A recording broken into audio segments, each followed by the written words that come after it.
Max se réveilla brusquement au milieu du sable jaune, des éclats de la violente bataille de la nuit précédente traversant son esprit. Une douleur intense le plongea dans un état de confusion, mais son instinct de survie le ramena peu à peu à la réalité. Il chercha immédiatement l'autre extrémité de la chaîne qui l'entravait et découvrit qu'il était attaché à Nux. Il tira Nux hors du sable. Poussé par la panique et la volonté de survivre, Max tenta désespérément d'arracher le solide cadenas à main nue. Il secoua frénétiquement la chaîne, mais rien ne se passa. Son regard tomba alors sur un fusil de chasse posé à proximité. Chargea une balle et visa la main de Nux, espérant ainsi briser les chaînes.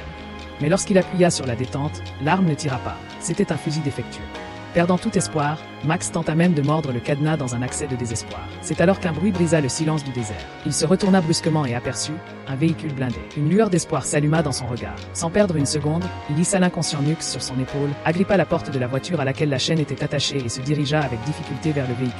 Lorsqu'il se rapprocha, 5 jeunes femmes, élégantes et vulnérables, se baignaient dans l'eau précieuse du désert, inconscientes du danger. Il jeta immédiatement Nux au sol, provoquant un cri de surprise chez les jeunes femmes. Instinctivement, il leva son arme en guise d'avertissement. L'une d'elles, paniquée, coupa une petite attache métallique autour de sa taille, tandis que les autres, figés de peur, se regardaient sans oser bouger, voyant l'eau précieuse se gaspiller. La gorge sèche et épuisée, Max pointa son arme vers l'une des jeunes femmes enceintes. Terrifiée, elle lui tendit un tuyau d'eau. Il s'en empara vivement, tout en lui ordonnant de se retourner. Tout en buvant de grandes gorgées, il ne cessa de surveiller son environnement. Puis, il leva la chaîne au-dessus de sa tête et désigna la plus frêle des jeunes femmes, une albinos aux cheveux blancs, lui ordonnant de couper le métal. Furiosa, libérée, se jeta sur lui comme une bête enragée. Max recula sous ses assauts, jusqu'à ce que la porte du véhicule, jusque-là encombrante, se transforme en atout. Il l'utilisa pour repousser Furiosa d'un coup de pied. Comprenant qu'elle ne pourrait pas le battre à main nue, Furiosa se précipita sous le véhicule pour récupérer une arme cachée. Mais avant qu'elle ne puisse l'atteindre, Nux, qui venait de reprendre conscience, la plaqua violemment au sol. Max en profita pour saisir l'arme, mais au moment où il se retourna, Furiosa fonça sur lui à nouveau. Dans la lutte acharnée qui suivit, le chargeur tomba au sol. Nux le récupéra rapidement, et les jeunes femmes se jetèrent également dans la bataille pour s'en emparer.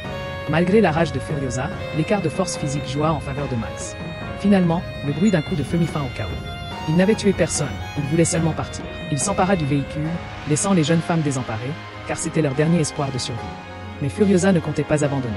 Elle ordonna aux jeunes femmes de prendre leurs affaires et de le poursuivre.